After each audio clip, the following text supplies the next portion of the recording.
네, 안녕하세요. 김수상입니다. 지금 여기는 포천 미아스텔라입니다. 지금 미아스텔라 대표님하고 같이 한 1년 만에 이렇게 지금 자리를 갖고 있습니다. 이제 오늘 이렇게 이제 자리를 마련하게 된 이유는 사실 이제 나이가 저 같은 경우도 이제 뭐 나이가 들고 이러면 은퇴를 해서 이렇게 풀빌라를 좀 적은 비용을 들여가지고 이렇게 사고 싶어요. 그래서 이제 펜션이라는 게 이제 프랑스어로 이제 그 연금이라는 어원을 갖고 있거든요. 이게 이제 한 30여 년 전에 일본에 건너가서 펑션이라고 이제 이렇게 해서 우리나라에 이제 소개가 됐었어요. 그래서 우리나라에 넘어와서 이제 펜션, 그러다 이렇게 이제 풀빌라, 그리고 지금 이제 거의 4세대까지 왔는데 4세대 지금 우리 이제 미아스텔라 같은 경우가 이제 글램핑하고 풀빌라하고 같이 하고 있어요. 그래서 풀램핑이라고 해서 밖에는 이렇게 뭐 제가 조금 이따 소개를 하겠는데 풀램핑장이 있고 안에는 풀빌라가 있어요. 네, 그래서 그거를 기획하고 정말 지금까지 이렇게 이끌어오신 우리 대표님 한번 소감 한번 듣고 싶어서 또 예비 창업자들께 이 공사를 직영으로 했습니다. 이게 건축업자한테 이게 전체 떼준 게 아니고 본인이 직접 현장에서 이렇게 직접 했거든요.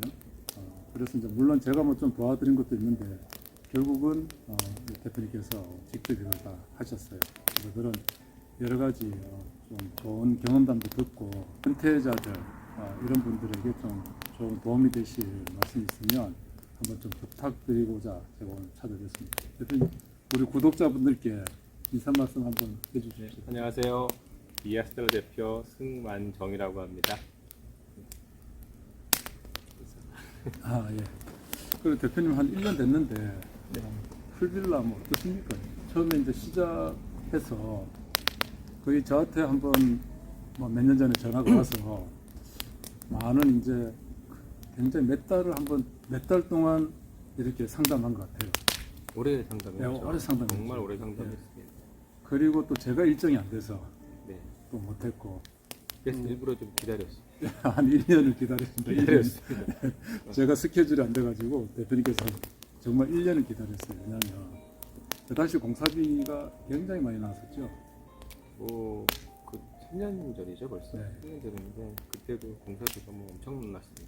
그래서 재밌는 게 지금 어떤 분이 오셔가지고 이걸 평당 얼마에 줄 수 있냐 물어봤을 때 얘기하는 게 그 당시 공사비더라고요.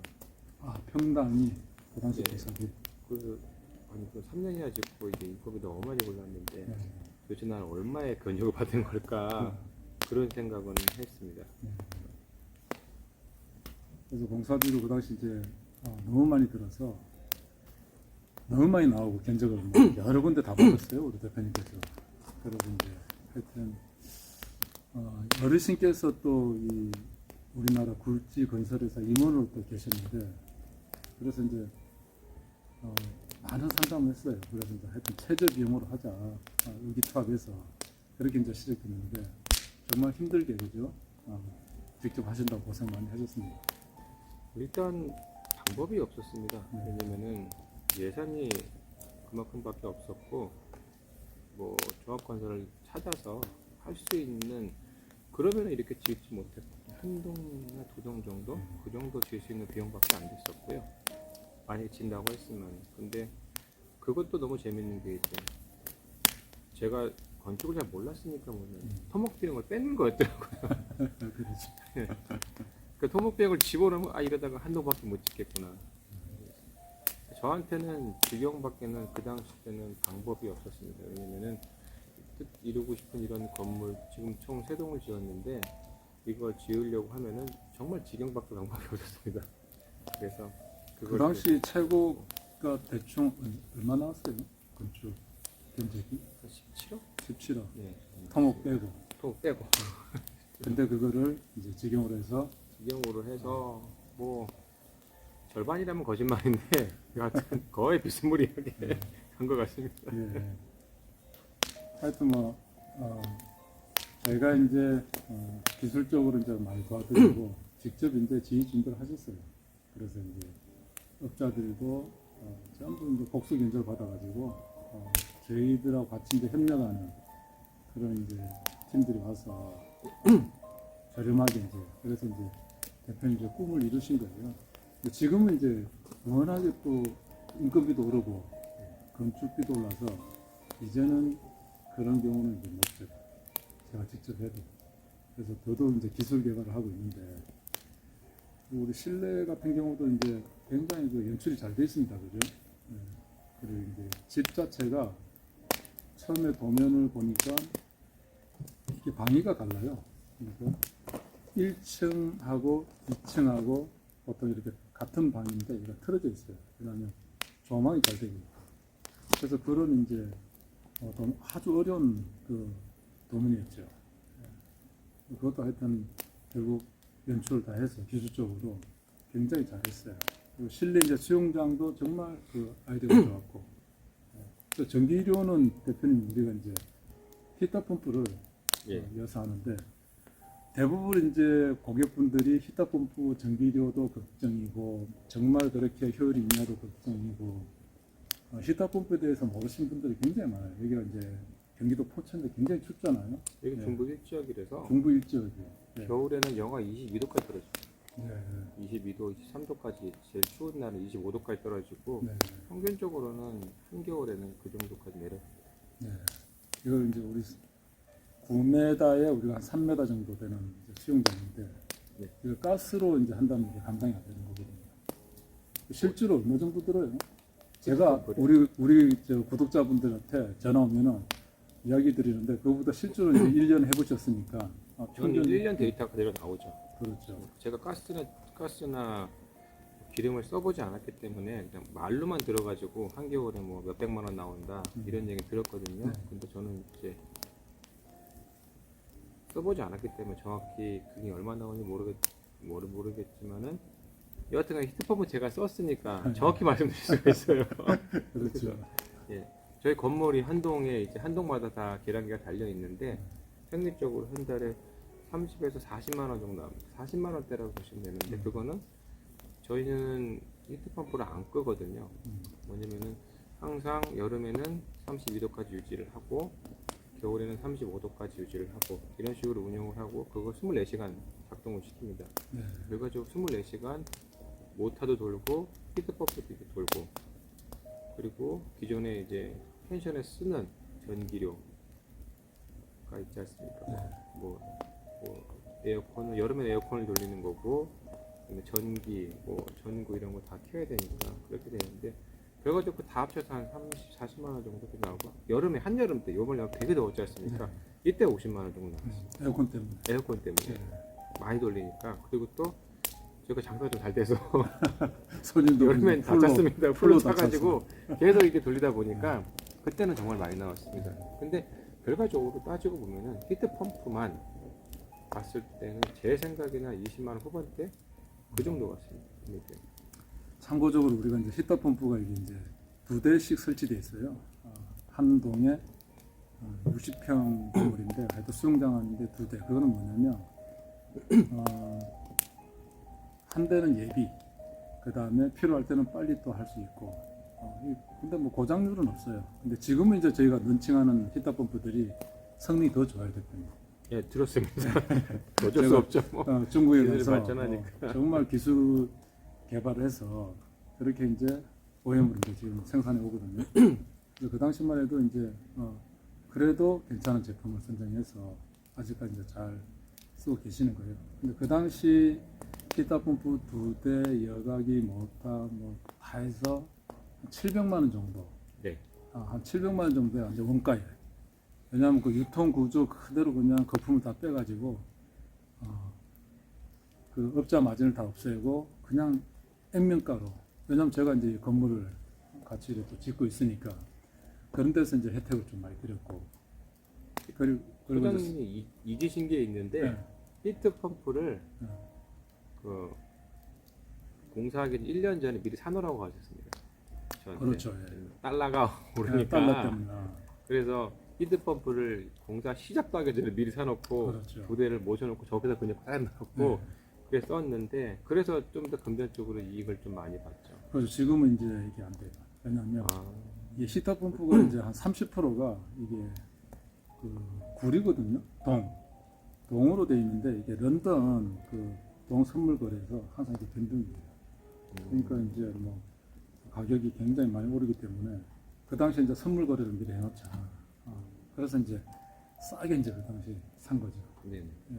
정말 그래서 그것도 잘했고, 그다음 이제 건축을 할 때 보면은 우리나라가 보면은 일반 건축하는 분들은 수영장을 몰라요.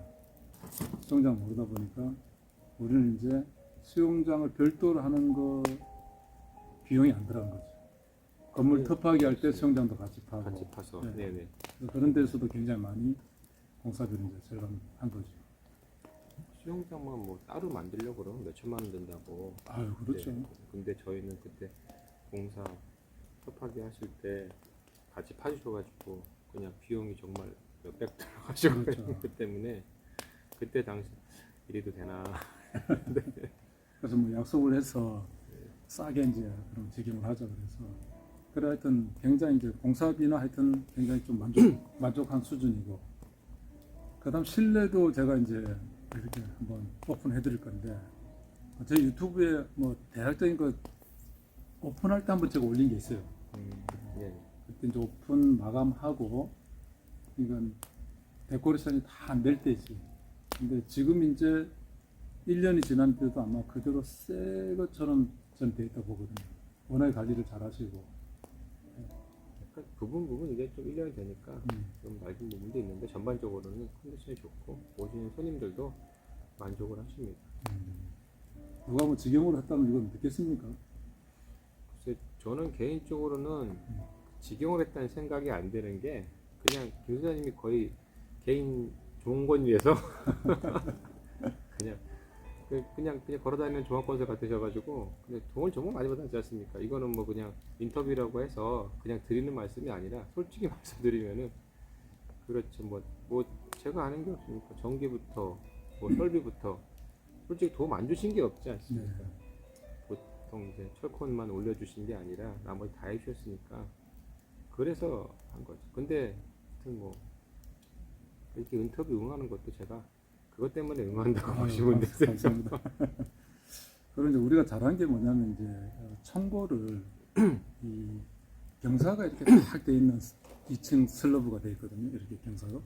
이걸 이제 뭐 고야라 그러죠. 경사. 이걸 그대로 이제 평지부로 할 거냐, 경사를 그대로 줄 거냐. 여기서 이제 고민해서 우리가 경사를 하자. 그게 정말 잘한 것 같아요. 네, 그거는 일단은 뭐 직영을 하시는 분들이 이 동영상을 많이 보신다고 하면은 제가 직영을 했고 그래서 이 상태니까 하면은 정말 공부를 많이 하셔야 됩니다.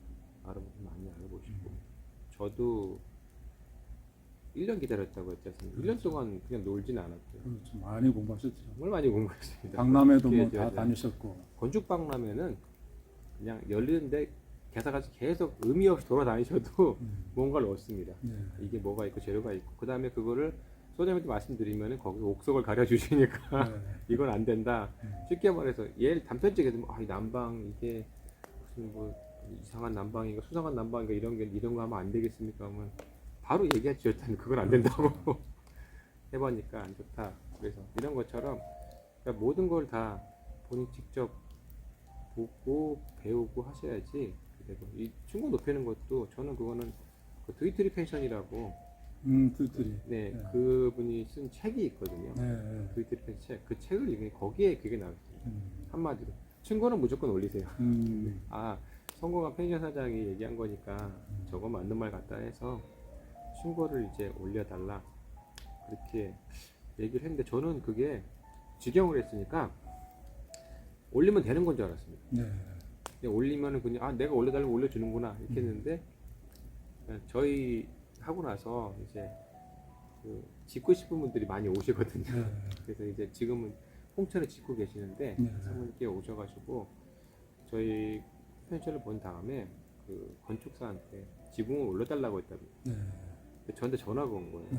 안 올려준다고. 네.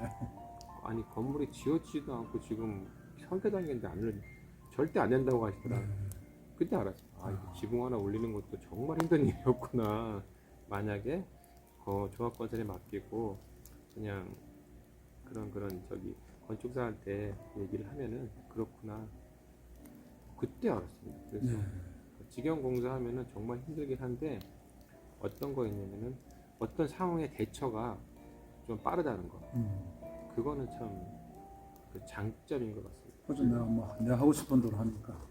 물론 단점도 있어요. 정말 개고생합니다. 정말 주인은 개고생해야 되는 걸 네. 각오하고 네. 하셔야 되기 때문에 왜냐하면 이제 대표님 같은 경우는 참 아무것도 모르는 상태에서 아유 소장님 제가 아무것도 모르는데 이게 직영이 되겠습니까? 그래서 된다. 저하고 스마트폰으로 영상 통화하면 된다. 그리고 정 안 풀리는 게 있으면은 제가 디테일을 이제 한 번씩 와서 풀어드렸죠. 그래서 진짜 아무것도 모르는 사람을 이 험한 한 동도 아니고 세 동을 갖다가 혼자서 갈리갈독을 다 했으니 뭐 부속 같은 거 없으면 뭐 사다 줘야 되고 뭐 시멘트 모래 없으면 뭐 다 조달해 줘야 되고 물론 뭐 배달하지만은 그거 왔다 갔다 하는 게 굉장히 힘이 듭니다. 뭐 그런 것들을 정말 잘했고 또 여기 이제 좀 시내가 아니다 보니까 아침에 이제 작업하시는 분들이 이제 밥 먹을 데가 없어요.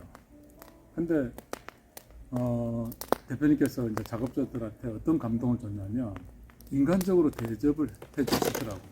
그래서 제가 이제 소개한 그 작업자들이 포천나무 그냥 서로 그냥 손들고 갈라 했었어요.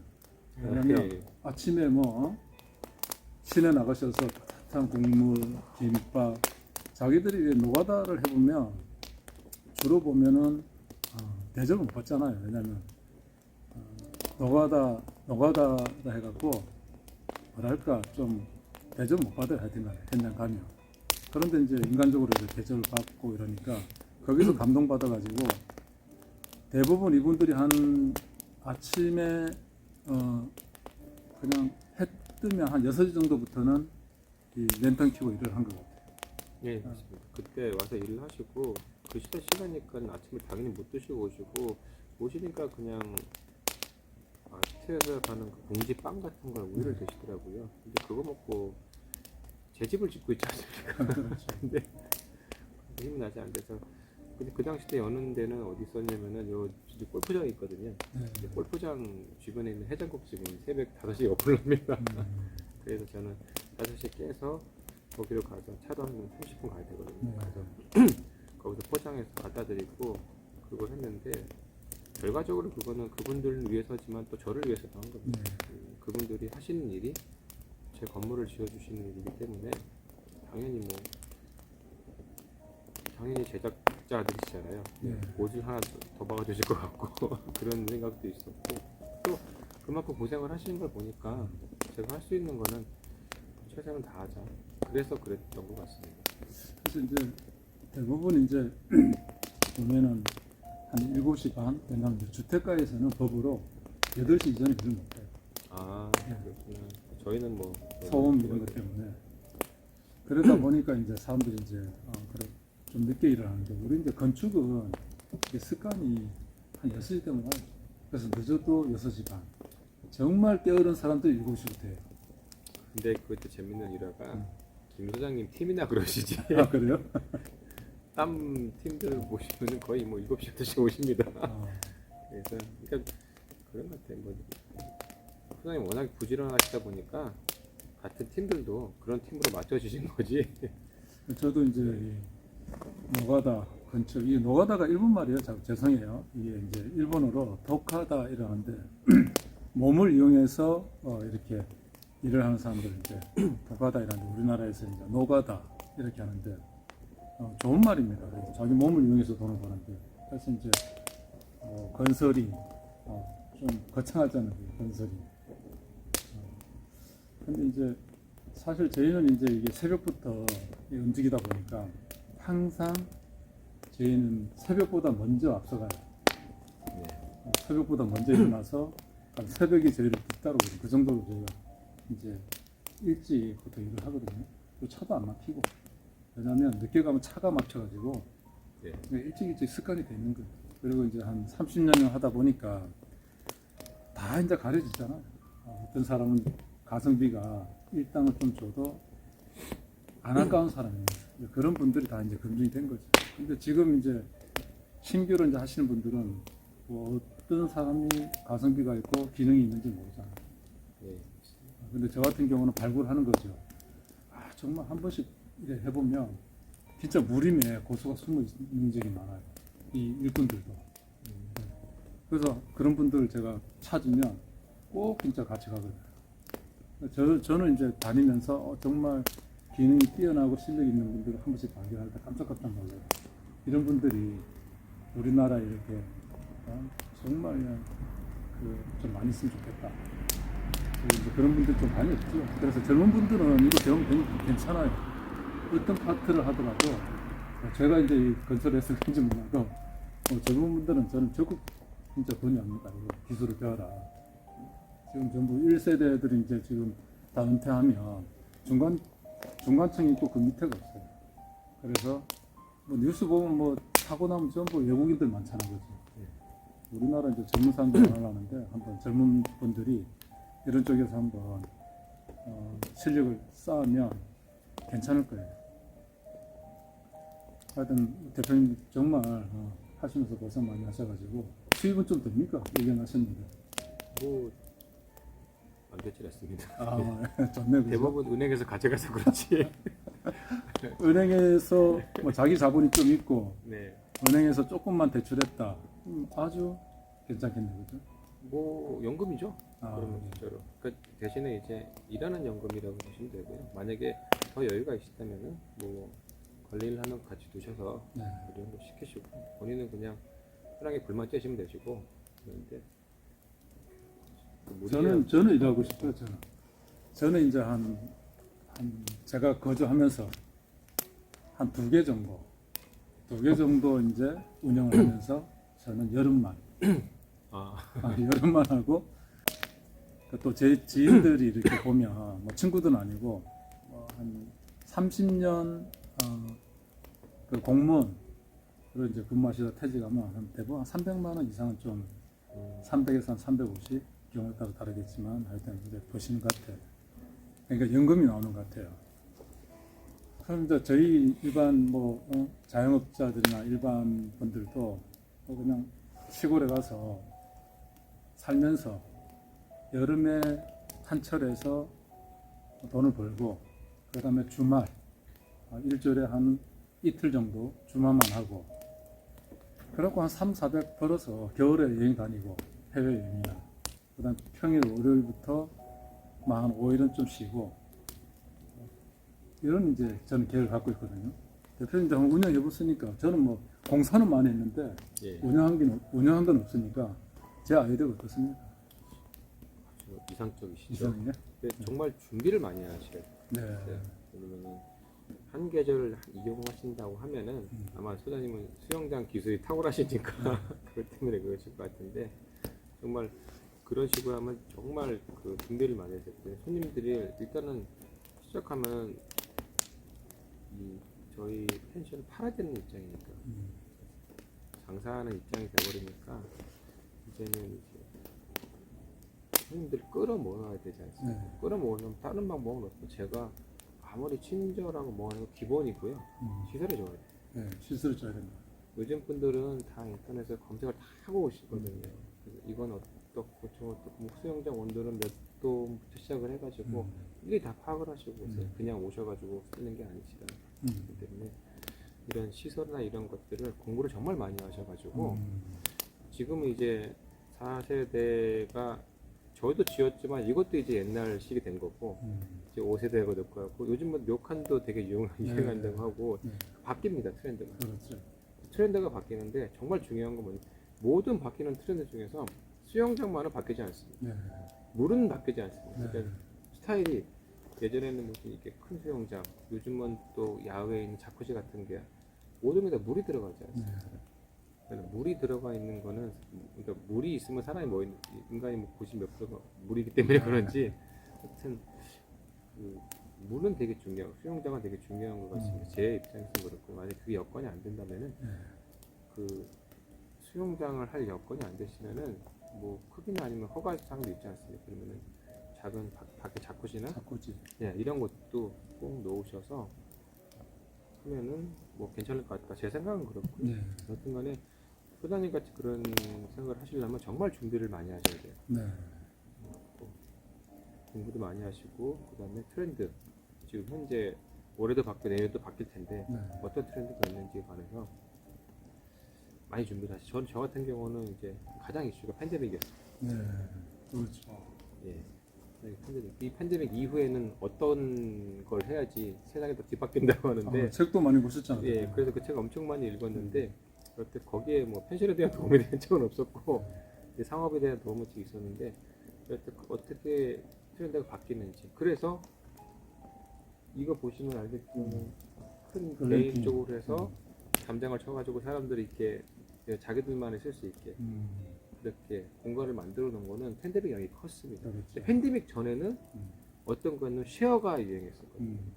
같이 공간에 모여서 같이 즐기고 노는 그 쉐어가. 근데 그 이후에는 그 팬데믹 때는 쉐어가 없어졌지 않습니까? 네. 그러면서 나오는 게 이제 개인적인 이제 공간.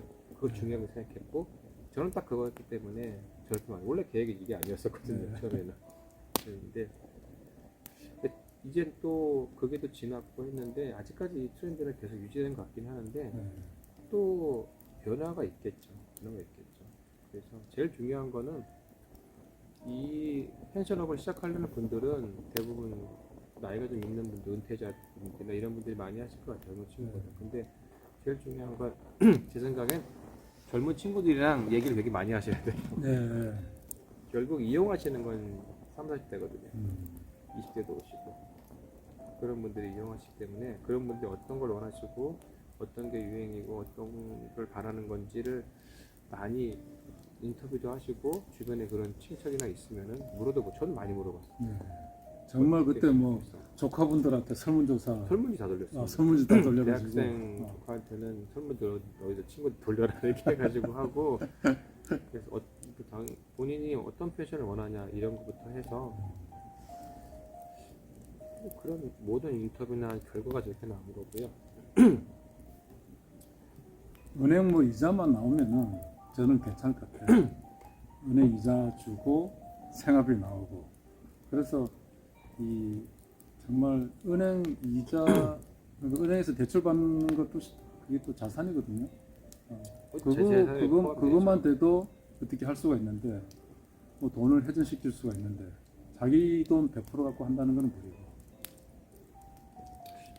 물론 뭐 돈 있으면은 네. 좋지만 돈 없는 분들은 이제 레버리지 효과를 뭐 저희 같은 사람도 그런 레버리지 효과를 발휘하고 해야 되니까 그래서 이제 그렇다고 뭐 제가 아시는 분은 100% 그렇게 하시는 분도 있어요. 대출로. 제 입장에서도 네. 뭐 자산이야 2, 30억 대시다 하시면은 그냥 하지 마시고 그냥 그 돈으로 인생을 즐기시는 게 낫지 않을까. 그래 없으니까 이제 해야지. 예, 없고 스탠바를 이루시면은 마찬가지입니다. 뭐 연금을 뭐 2, 300만 원 받으시고 그리고 그냥 생활을 하시잖아요. 근데 만약에 대출을 받아가지고 여기서 이제 은행 빚이 대출을 갚을 수 있는 돈이 나오고 2, 300만 원 받으면 연금 똑같고 그럼 타이틀 하나 더 건물주라는 타이틀 하나 더 올려가니까 그렇게 되는 거고. 그리고 재밌을 것 같아요. 왜냐면 물론 이제 그 비즈니스가 안 되면 대출 부담이 따르는데 그래서 이제 감당할 수 있을 정도의 대출을 하고 그러니까 돈을 빌릴 수 있으면 빌리고 감당할 수 없을 정도라면 안 해야죠. 여러 가지 조건이 있습니다. 뭐 쉽게 말해서 펜션을 할 때 관광 자금이라든가 이런 것도 되게 낮은 금리를 받을 수 있는 여건이 있고 여건만 되면 가능하거든요. 그게. 근데 그거 받으면 뭐 더더욱이 좋죠. 그거는 나라에서 도와주는 것 때문에 금리가 아주 낮기 때문에 일반 은행이 아니기 때문에 그런 방법도 있고 처음 시작할 때는 뭐 만약에 대출을 받고 싶으시면은 펜션업에 대해서 공부를 하시고 여기에서 국가에서 도움을 줄 수 있는 관광자금이라든가 이런 게 있으니까 그런 걸 도움을 받아서 실제로 홍천 사모님은 그거 하셨습니다. 그렇죠. 네, 그렇게 해서 하셨고요. 그런 방법으로 해서 하여튼 좀 저렴한 금리로 해서 받을 수 있는 방법도 있습니다, 사실. 근데 제가 말씀드렸듯이 정말 공부를 많이 하셔야 됩니다. 그래서 그런 게 제일 중요하시고. 우리나라 이제 건축들은 대부분 보면은 구조로 문제예요. 구조를 해서 그 구조에 인테리어하고 익스테리어가 이제 따라가는 거예요. 예를 들어서 사각 건물이다, 기둥, 뭐 보호 이런 게 정해지다 보니까 그렇게 이제 설계를 이제 많이 하시고, 최근에는 이제 그 아트 설계하시는 분들이라든지 예술적 이제 감각을 가지고 설계하시는 분들 보면은 기능, 편리성, 아름다움을 먼저 두고 거기에 이제 구조가 따로 오는 거예요. 그 건물이 굉장히 예쁘게 나오거든요. 그래서 이제 저도 이제 그렇게 설계를 해야 된다. 그래서 이제 설계하시는 분을 잘 만나야 돼요. 정말 감각적으로. 그죠? 대표님 입장은 어때요? 제가 이제 직영하고 정말 고생했던 게 그 지금 선생님 지적했던 설계를 정말 대충 만나서 정말 고생했습니다. 그것 때문에. 그러면 뭐 집을 지으시거나 어떤 건물을 지으시거나 아니면 펜션을 지으실 때 만약에 제가 다시 짓는다 그러면은 저는 돈이 많이 들더라도 설계는 쉽게 말해서 건물에 있는 스위치 박스의 하나 위치도 다 정해줄 수 있는 그 정밀한 설계를 해줄 수 있는 그런 설계사를 만나서 나눴겠습니다. 이게 중요한 이유는 뭐냐면은 그것까지 다 정해져 놓으면은 하다못해 스위치 박스의 제품에 있는 그 브랜드까지 정해주시는 그 스펙북을 다 주죠. 스펙북을 다 줍니다. 그러면은 어딜 가서라도 정확한 견적을 뽑을 수 있어요. 그렇죠. 이대로 만들어 놓으면 되니까. 종건이나 어디나 마찬가지로. 그걸 대충 이게 그냥 여기는 전기 있고 여기는 여기 있고 뭐 이렇게 저는 그렇게 했거든요. 그러면은 스펙북이 없으니까 제가 그 스펙북 제가 만들었어요. 그렇죠. 그래서 드렸는데 어설프죠. 전문가가 아니기 때문에. 그래도 뭐 정말 전문가 못지 않게 그때 스펙북을 잘 만들어서 그대로 하고 또 가능 타당성 검토를 하고 그죠? 그래서 참 잘 나온 것 같아요. 근데 여튼 제 생각에는 그리고 나서 이거는 그런 스펙북이 만든 정확한 설계도를 지은 다음에 세 군데 이상 정권에 가서 견적을 받아보신 다음에 이 선생님한테 갖다 오시면 됩니다. 그래서 비교해 보시면 나오십니다. 금액이 얼마 정도 절약될 수 있는지 그거에 대해서 저는 조금 솔직히 말하면 이런 생각도 아닌가 들었는데 워낙 싸니까. 예, 근데 근본적으로는 이제 사기가 될 수도 없는 게 이유가 뭐냐면은 김 선생님 후불제십니다. 뭐를 만들 때 보통 이 공정이 끝나면 돈을 받아가시지 이거 할 테니까 돈을 이만큼 주세요가 아니라 이 공정이 끝났으니까 돈을 주세요였으니까 그러면 결과적으로는 사기가 성립될 수 없는 구조 아닙니까 그거는. 그러니까 믿고 그냥 계속 했던 것 같습니다. 그래서 이제 저도 이제 좀 방향을 좀 바꿔가지고 예.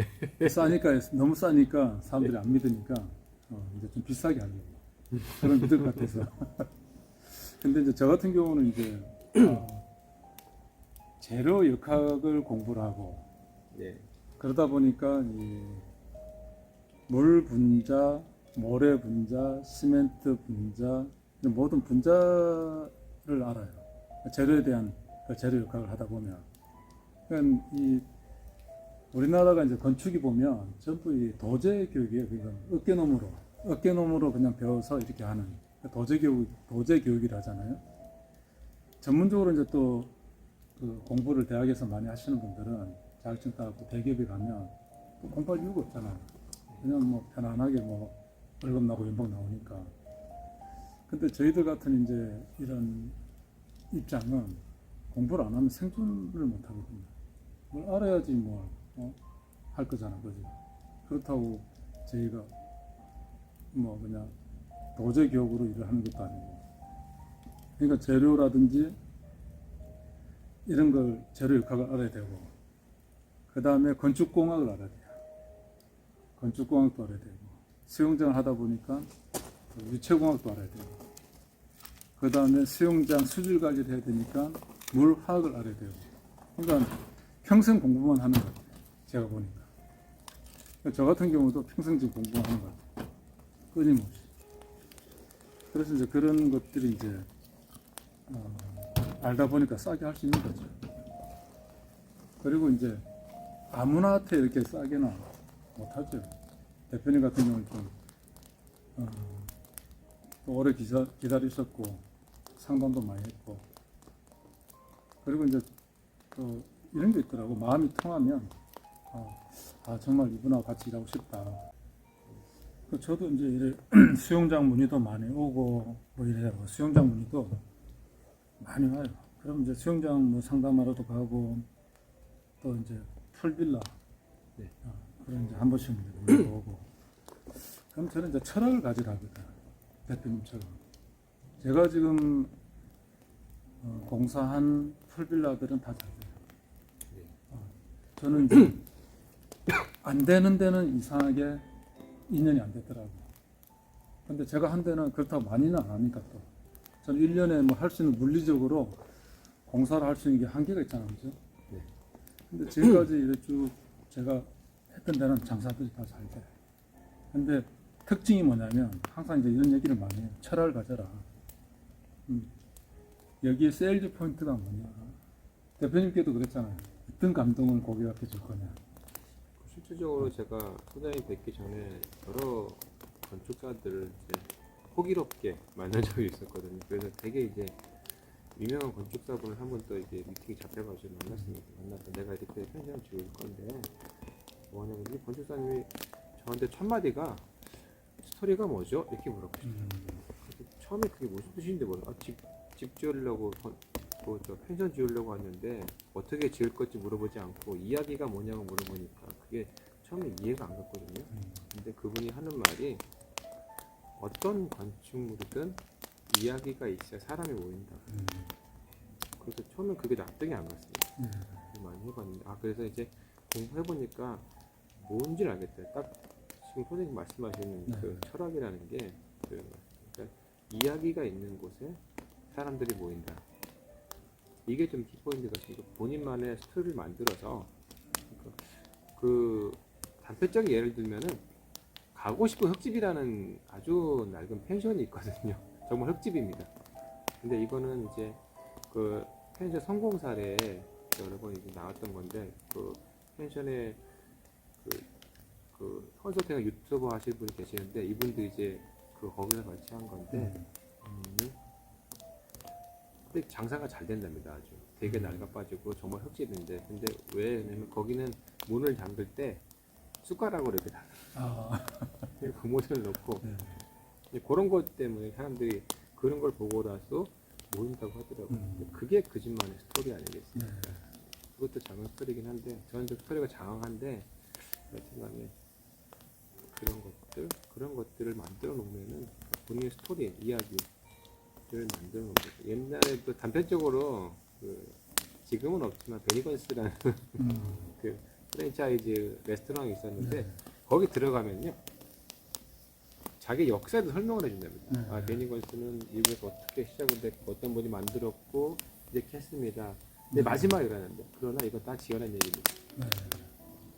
그게 뭐냐면 사람들은 스토리가 있어야 켄터키 프라이드 치킨 할아버지처럼 그런 할아버지가 만든 치킨처럼 스토리가 있으면 사람들이 관심을 갖고 모인다.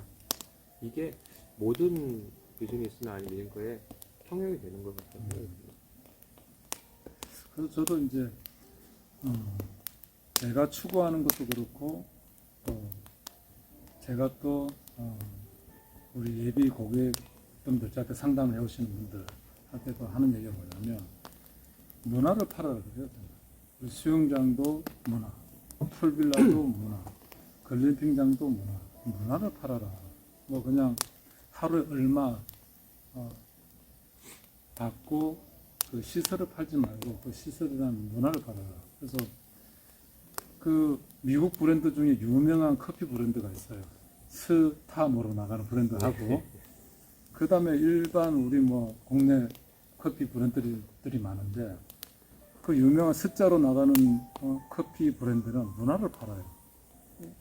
커피도 비싸고 다 비싼데 그게 문화를 팔아요. 그다음에 일반 우리 뭐 저 일반 커피숍이나 이런 데 가면 문화를 안 팔더라고. 제가 이렇게 분석을 해보면. 저렴한 가격을 파는 게 많죠. 그러니까 그게 커피를 파는 게 아니고 문화를 팔아야 돼. 그래서 그게 문화를 팔더라고. 그래서 이제 고객들이 몰리고 손님들이 몰리고 그 다음에 거기에 특징이 보면은 뭐 우리나라에서 제주도에서 가장 비싼 호텔의 스위트룸하고 그런 데를 비교 분석을 해보면 조명에 대한 조명에 대한 희도 연출을 했어요. 네.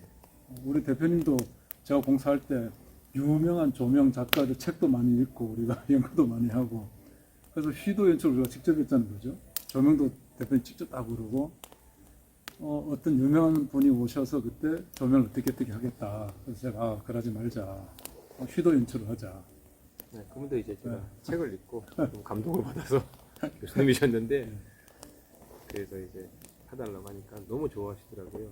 그래서 했는데 비용이 비용입니다. 그거 이렇게 해주시는데 비용이 너무 감당이 안 돼서 아이고 죄송해요 도저히 못하겠습니다. 비싸서 그렇다고 뭐 그런 퀄리티가 있는 분한테 깎아주세요 할 수도 없는 일이고 그렇죠. 선생님한테 그때 말씀드린 거고 해서 잘 나온 것 같습니다. 그래서 이제 직접 휘도 연출을 한 거예요. 휘도 연출 해갖고 제가 이제 그때 아마 굉장히 불안하셨을 거예요, 대표님. 왜냐면 제가 조명 여기 네. 이렇게 하자. 이게 되겠나. 근데 휘도 연출을 성공했어요. 언제 한번 미아스텔라에 한번 여기서 스테를 하신 분들은 정말 그 조명 연출이 잘 된 걸 아실 거예요. 만약 궁금하신 분들은 한번 예약을 하셔서 이용을 하시면서 한번 보시고 체험하시는 게 좋아요. 그만큼 조명에 대한 휘도 연출이 중요하거든요. 근데 대부분 제가 가보면 그런 휘도 연출을 안 해요. 근데 저는 수영장도 휘도 연출이에요. 물도 이게 물이 굴절되거든요. 물이. 그래서 거기에 대해서 휘도 연출을 하거든요. 그러니까 제가 이제 워터 세이프 이래가지고 물 좋아. 그냥 수영장이 아니고 물도 예를 들어서 비치색으로 나오는 게 한 1100에서 1200.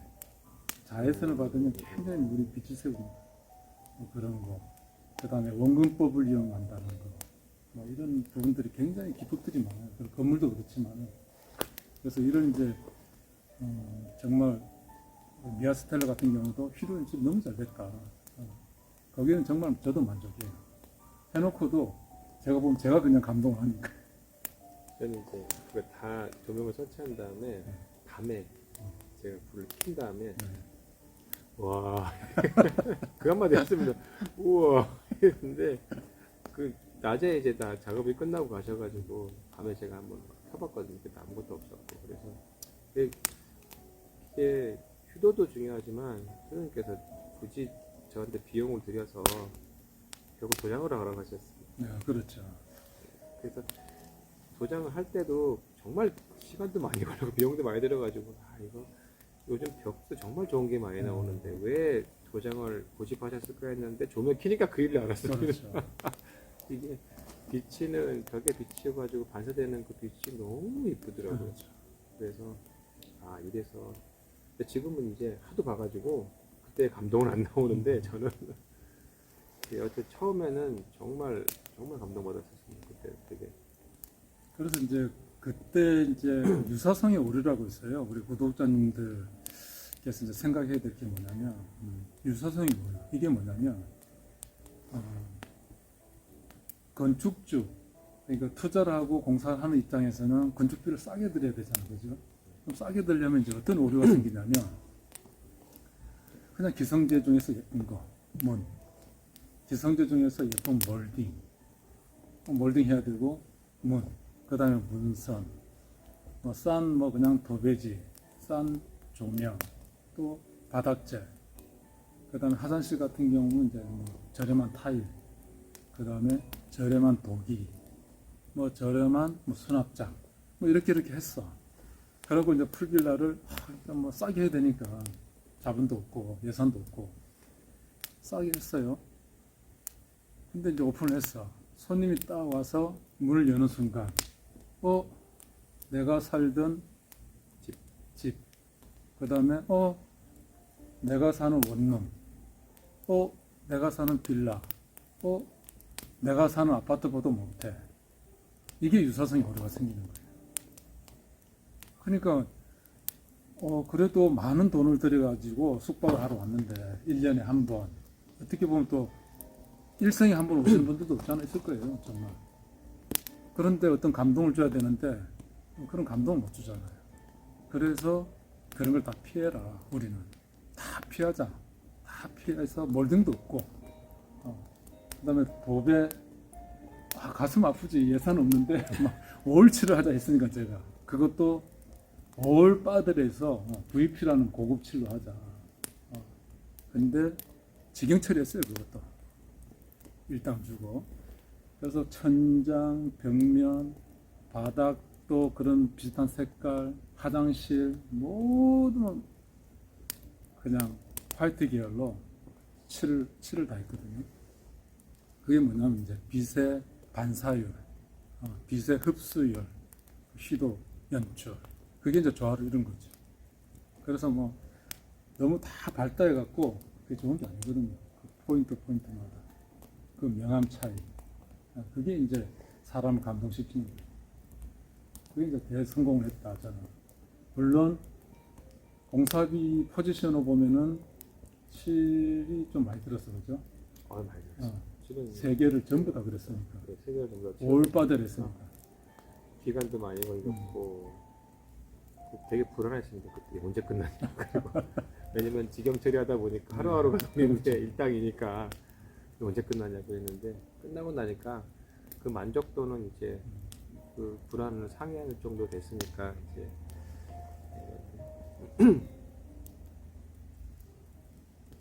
그래서 네. 정말 고급스럽게 실내 인테리어가 정말 고급스러워요. 근데 유사성의 오류는 선생님이 지적해 주셨는데 비슷한 게 뭐냐면은 제가 많이 알아봤는데 진짜 펜션을 지으려고 하시는 분들이 생각하실 거는 가장 중요한 거는 뭐냐면은 펜션은 사람이 사는 곳이 아니라 잠깐 머무는 곳이라는 그 개념을 확실히 가지고 지으셔야 된다고 생각해요. 근데 유해성의 오류가 비단 일반인들만 있는 게 아니라 건축 설계하는 데도 많이 있습니다. 우리나라 건축에서 펜션을 전문적으로 설계한 분이 거의 없습니다. 네. 제가 찾아보면은 결과적으로 펜션을 지은다 그러면은 뭐 짓죠, 건물이 짓는데 거의 집처럼 지어놓은 분들이 많으시죠. 설계를 그렇게 하시는 분이. 쉽게 말해 단편적인 예를 들면은 저희가 이제 그 방풍실을 만들었잖아요. 네. 현관 나가서 그 신발을 벗는 곳. 근데 과연 펜션에 신발장이 필요하지가 않지 않습니까? 그렇죠. 그거 집에나 필요한 거지. 근데 대부분은 신발장 거기 넣었습니다. 그리고 일반 펜션도 보시면 신발장 있는 펜션이 좀 제법 있으면은 그렇죠. 그거 설계하시는 분들 넣은 겁니다. 음. 근데 여기는 사람이 사는 곳이 아닌데 신발장이 있는 공간을 없애고 그곳에 그냥 저희는 벤치를 놨거든요. 네. 그게 그렇게 놓으면은 훨씬 더 공간도 많아 보이고 더 좋아 보이는데 왜 그렇게 안 했을까? 이런 게 이제 개념을 잡으시게 사람이 사는 곳이 아니라 사람이 쉬는 곳이라는 거 개념을 잡으시고 그렇게 설계를 하시는 게 아닌 것 같습니다. 그렇죠. 우리 수영장도 실내 수영장인데 그 당시 이제 연출을 카페처럼 하자. 네. 그것도 정말 아이디어가 좋게 그냥 일반 실내 수영장이 아니고 카페처럼. 그래서 이제 내일 제가 한번 공개를 해드릴게요. 아침에 한번 촬영을 해서 카페처럼 하자 해서 카페처럼 분위기를 연출을 했어요. 그래서 그것도 정말 수영장도 연출이 잘 됐어요. 그 아이디어도 너무 좋았고 그냥 수영만 하는 공간이 아닌 이거 문화를 파는 거죠. 카페. 네. 그런 것도 정말 하나하나가 다 컨텐츠화가 돼갖고 정말 전체적인 시스템과 작품이 잘 나온 것 같아요. 그래서 검증된 분들을 좋은 사람을 만나는 게 성공의 지름길이에요. 제가 살아보니까 제가 젊었을 때 뭐 실패도 많이 하고 뭐 이랬는데 그 실패한 걸 분석해 보면 사람을 잘못 만난 거예요. 사람을 잘못 만나가지고 결국 사람이더라고. 제가 조금 부족해도 좋은 사람을 만나면 나의 부족한 게 좀 채워지는데 모르는 좀 부족한 상태에서 더 모르는 사람을 만나니 이게 반풍수 집안 망한다고 안 되는 거다. 예. 경상도 말 썼으면 미안합니다. 제가 원래 고향은 서울 오금동입니다. 혹시 제 구독자분들 중에 서울 오금동 분이 있으면 아유 저 한번 전화 주세요. 저 중대 초등학교 옛날 중대 국민학교죠. 예. 거기 저 다녔거든요. 그리고 저기 5학년 때 경기도 경안읍 안골이라는 데서 이제 살았어요. 괜히 이제 이게 또 빗나가는데 우리 구독자분들 있으면 한번 전화 주세요. 저는 이제 서울 고향이 오금동 365번지. 지금은 이제 없어졌어요. 지금은 다 아파트촌이 됐던데 어떻게 지금 이제 경상도 사투리를 쓰는데 그건 조금 이해해 주시면 좋겠습니다. 대표님 오늘 뭐 이렇게 참 오랜 시간 우리가 참 이렇게 좋은 얘기를 많이 해주시고 이렇게 해주 또 사업도 좀 잘 되시고 그래서 너무 참 좋습니다. 예, 또 소장님 덕에 맞습니다. 지을 수 있는 거는 그냥 상상을 했는데 상상을 현실로 만들어진 분이라고 생각을 해서 아무것도 모르는 상태에서 그냥 처음부터 배움을 했는데 그게 솔직히 쉬운 일은 아닙니다. 그게 졸업자가 없으면 안 될 일이지. 제가 암만 공부를 하고 뭐 한다고 해서 그 현장이라는 걸 모르지 않습니까? 어떤 상황 그런 거에 대해서 지금 이제 그냥 이 자리를 비워서 말씀드리면 그게 되게 감사했죠. 되게 모든 걸 알려주시는 게 어떤 분들 제가 뭐 솔직히 소장님 말고 다른 분 알아봤겠습니다. 알아봤는데 대부분은 본인이 알고 계신 거에 대해 노하우고 그러니까 그거에 대해서 이렇게 뭐 제대로 말씀을 해준다거나 그러진 않을 거예요. 대략적인 것만 이렇게 이거 얼마 들어야 되는 식으로만 얘기해 주시지 어떻게 한다 구체적으로 말씀 안 해주시거든요. 소장님은 유독 구체적으로 말씀해 주셨고 그것 때문에 좀 낯설었고 이게 진짠가 했는데 제가 말씀드렸지만 모든 걸 다 이루신 다음에 받으셨잖아요. 그렇기 때문에 한 거고 계속 이게 하니까 구독자분들도 이제 그럼 소장님 곤란하실 텐데 저도 이제 좀 어렵게 살다 보니까 참 고전 같은 걸 제가 좀 많이 들었어요. 고전. 뭐 저는 한문도 잘 모르는데 사실은 뭐 배우긴 배웠는데 말씀은 다 까먹잖아요.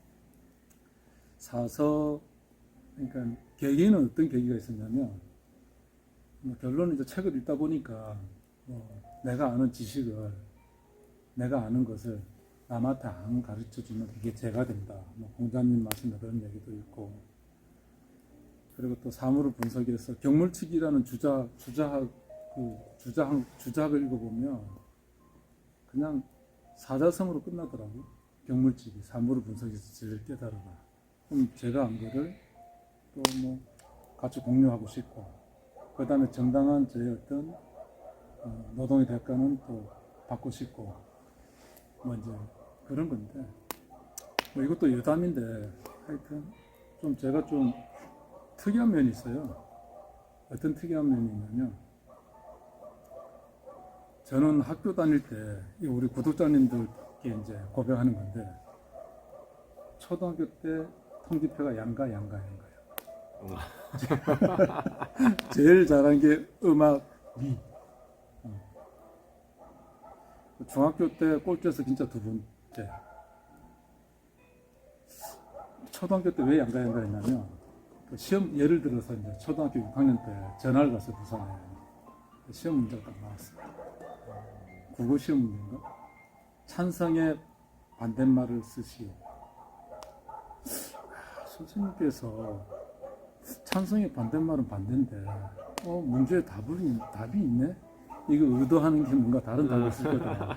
이거 이제 한 45분 헤매다 보니까 뭐라 썼냐면 찬성의 반대말 성찬 거꾸로 뭐 이런 식으로 이제 공부를 했어요.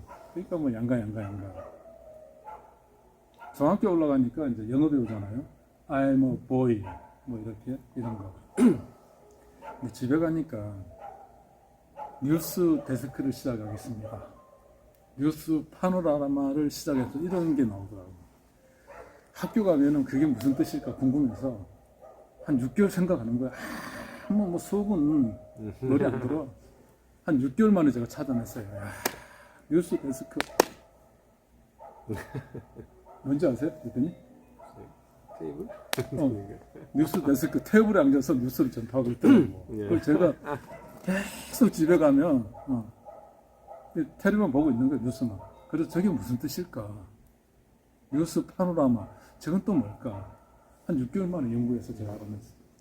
그러니까 학교 공부는 뭐 양가고 뭐 늘 뭐 그냥 꼴쳐서 두 번째 하고 고등학교 때도 마찬가지고 학교 공부는 정말 저는 꼴찌. 근데 이제 이런 게 있었어요. 섹스 오렌지 봉봉 이거 들어보셨잖아요. 네. 봉봉이 무슨 뜻일까? 야, 봉봉이 무슨 뜻일까?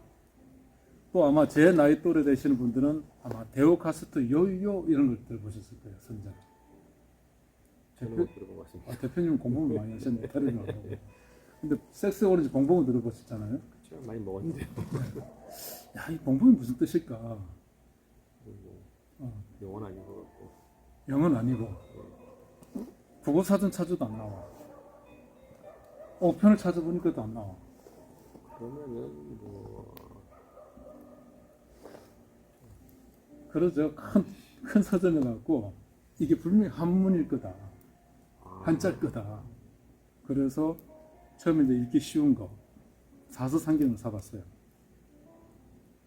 보니까 그때 고등학교인데 뭐 한자를 잘 모르는 세대니까 우리는 한글 한자 옆에 한글이 있어. 네. 이제 그런 책을 사다가 보는 거예요. 안 나와요. 편 뭐 이런 거예요. 네, 5편은 아예 안 나오고. 나오고. 아예 안 나오고. 5편 보는 거는 또 우리가 다 배웠으니까. 네.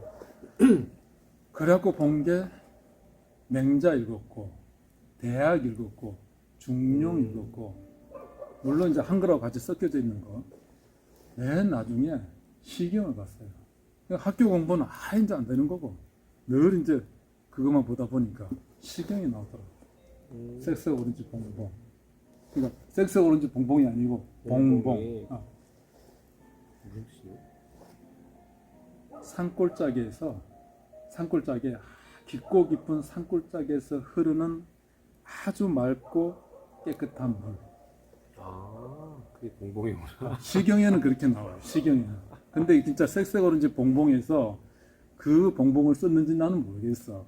근데 봉봉이라는 걸 찾아보니까 그렇게 나오더라고. 근데 데오카스트 요요를 그래 찾아봤어요. 요요. 요요는 깊고 깊은 산골짜기에서 새가 지저귀는 맑고 청아한 소리. 요요는 정확해요. 그래서 데오카스트 요요는 또 모르지. 그냥 요요를 썼는데 그 어떤 의미가 있는지는 모르겠지만 봉봉하고 요요는 제가 그렇게 해서 발견했어요. 그러니까 학교 공부는 이렇게 꼴찌라. 정말. 그래서 이제 저는 젊은 분들한테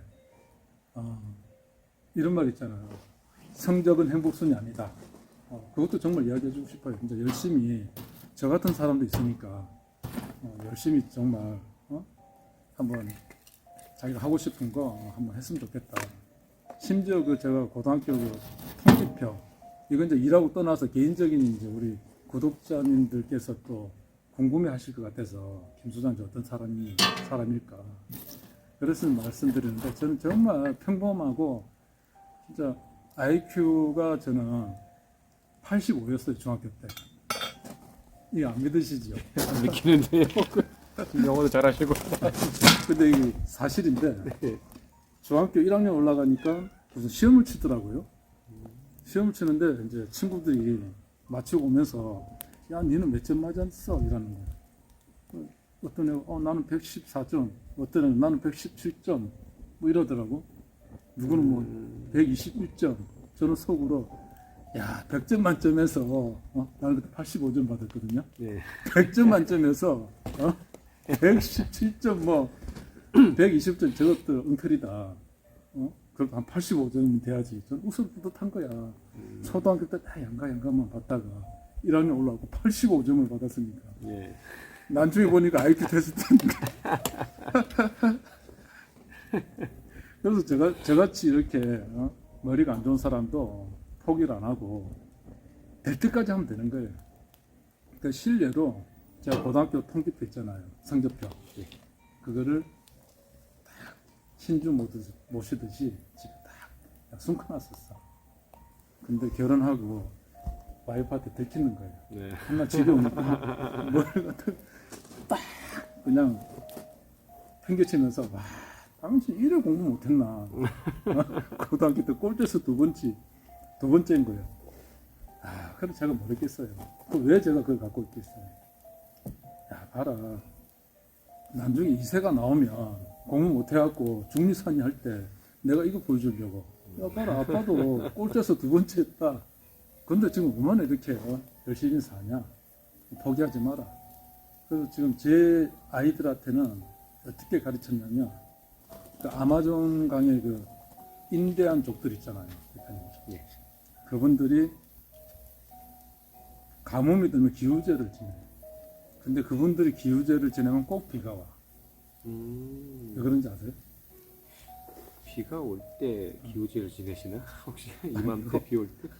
아니고 비가 올 때까지 기후제를 지내는 거야. 아, 그러니까 될 때까지 하는 거다.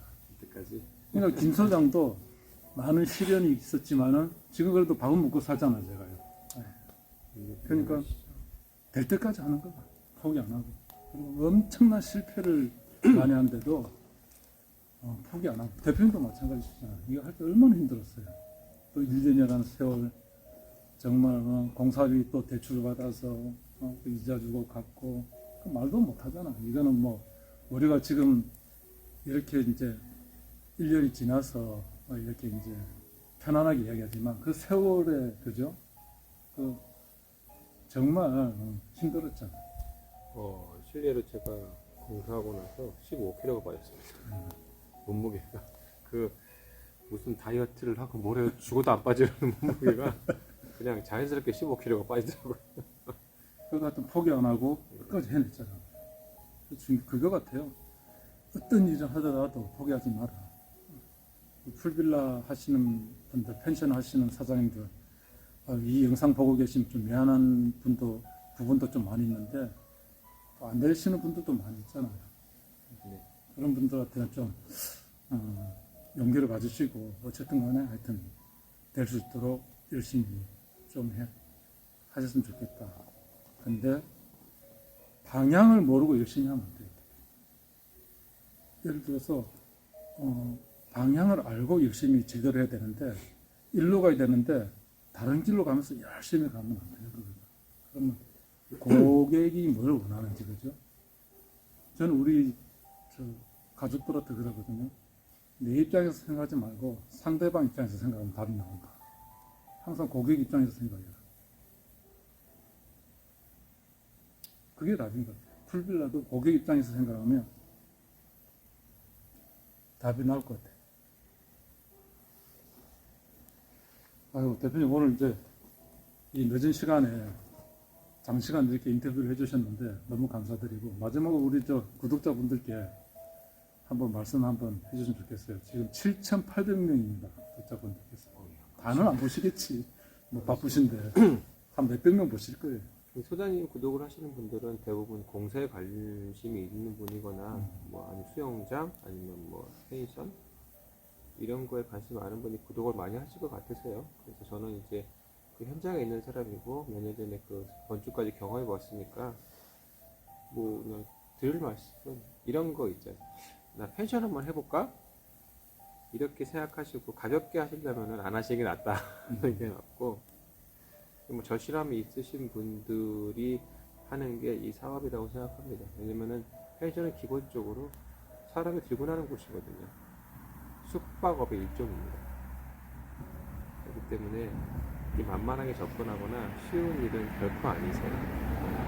근데 결과적으로는 본인은 스스로 이제 뭐 손님 드신 날을 내가 청소할 수도 있는 거고 이런 걸 다 각오를 하시고 접근을 하시는 게 맞는 것 같으시고요. 그리고 마지막으로 드리면서 제가 교수님한테 들은 명언이 하나 있거든요. 이거 제가 안 잊어먹는데 이제 한참 공사할 때 소장님 항상 몇 번 얘기한 적이 있는데 이거 어떻게 할까 뭐 어려움 많았습니다 실제로 되게. 왜냐면 제가 그때 설계도 먼저 개판으로 받아가지고 이것 때문에 말 건데 그때마다 선생님 하신 말씀이 공사판에서 안 되는 게 어딨노. 노가다 안 되는 게 어딨노. 되더라고요. 네, 예, 맞아요. 저는 정말 이건 안 돼, 이건 포기해야겠구나, 이건 안 되겠구나 했는데 되긴 되더라고요. 그래서 네, 뭐 그렇습니다. 네, 그래서- 세상에 뭐 안 되는 게 어떻겠습니까? 그래서 하려고 하면 저는 이제 우리 작업자들한테도 그렇고 특히나 이제 모든 사람들한테 이렇게 얘기해요. 하려고 하면은 방법이 보인다. 안 하려고 하면은 항상 핑계만 나온다. 하려고 하면 다 되는 거거든요. 세상에 안 되는 게 어디 있어? 몰라서 안 되는 거지. 그럼 모르면은 알기 위해서 배우면 되는 거거든. 아니, 저도 그렇잖아요. 모르는 거 있으면 대표님께도 잘 아시는 거 있으면 물어보고 서로 공유하고 그러기 때문에 예, 뭐가도 안 되는 거 없다. 네, 노가다 안 되는 게 없다, 공사판에서 안 되는 게 없다. 그게 정말 명언이었습니다 저한테는. 그래서 그거 때문에 되게 용기를 많이 얻고 그냥 이제는 제가 이제 뭐 어떤 걸 뭐 알아볼 때 업잔주입니다. 어디 회사세요? 이렇게 물어보기도 많고, 그러니까 단어를 아니까 쓰는 단어를 아니까 자연스럽게 그렇게 되더라고요. 네. 그러니까 직영을 할 생각이시면은 본인이 이제 한인한테 업자세요 이런 소리 들을 때까지 하시면은 성공하십니다. 아이고, 오늘 대표님 감사합니다. 아니 제가 하여튼 이 시간을 들여서 말씀드리면 선생님한테 정말 감사드립니다. 아이고, 시간이 지나도 건물을 보고 나서 했을 때 솔직히 이거 진짜 죄송합니다. 김선이 없으면 못했다 내가 정말 이렇게 얘기할 때가 되게 많긴 합니다. 한번 뭐 저 카페도 그렇고 뭐 내부도 그렇고 외부도 네. 쭉 촬영을 해서 예, 예. 대표님께서 허락하시면 제가 이런 이제 지금 세팅된 거를 또 네, 많이 부족하긴 유튜브에, 한데 도움이 되신다면은 뭐 공개도 예, 되겠죠. 아이 그럼요. 많이 부족하긴 한데 도움이 되신다면은 뭐 예, 마음껏 찍어 하시면 됩니다. 그래서 전국에 있는 이제 우리 구독자분들께서 이렇게 보면 아이디어를 굉장히 많이 얻을 것 같아요. 지금 대표님이 해놓은 이런 야외 이런 거 보면 데코레이션이 정말 잘 됩니다. 여기에 어떤 철학이 정말 많이 고민한 흔적들이 많이 있어요. 예, 근데 뭐 지금은 다 그래도 옛날 거니까 지금이 훨씬 더 좋은 아이디어가 있긴 한데 또 구독자분 더 많으실 것 같으세요. 근데 여하튼 기본은 있으니까 도움이 되신다면은 뭐 언제든지 오셔서 네. 김 사장님을 얘기하시면 됩니다. 네. 아유, 그럼 여러분, 참, 우리 오늘 구독자분들께서 이렇게 긴 시간, 제가 지금 제 유튜브에서 아마 제일 긴 시간일 거예요, 지금, 영상이. 하여튼 이런, 오랜 시간 이렇게 시청해 주셔서 너무 감사합니다. 지금 포천인데 너무 추워요.